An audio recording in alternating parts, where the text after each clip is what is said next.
When President Joe Biden won his first election for senator, he was just 29 years old, criticized at the time for being too young for his position.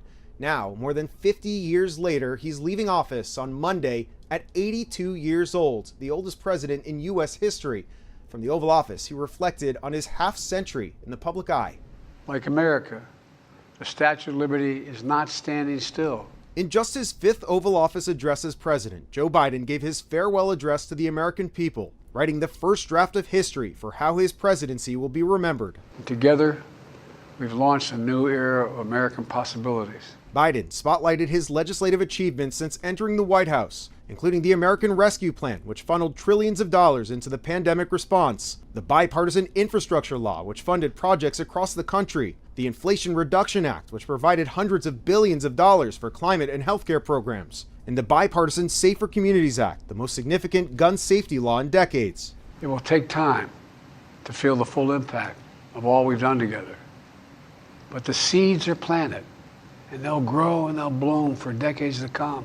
He also touted his economic record, including 4 years of job growth and the lowest unemployment rate in 50 years. And in foreign policy, he highlighted his effort to mobilize the international community in defense of Ukraine after Russia attacked in 2022. And overseas, we've strengthened NATO. Ukraine is still free.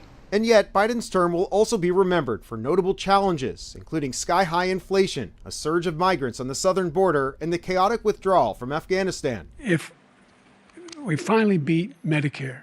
And perhaps more than anything else, he may also be remembered for how his career ended. After a disastrous debate performance in June, Biden ended his re-election campaign and endorsed his vice president, Kamala Harris, to succeed him. But in the end, she lost to Donald Trump, who is now threatening to dismantle many of Biden's policies. Today, an oligarchy is taking shape in America of extreme wealth, power, and influence that literally threatens our entire democracy.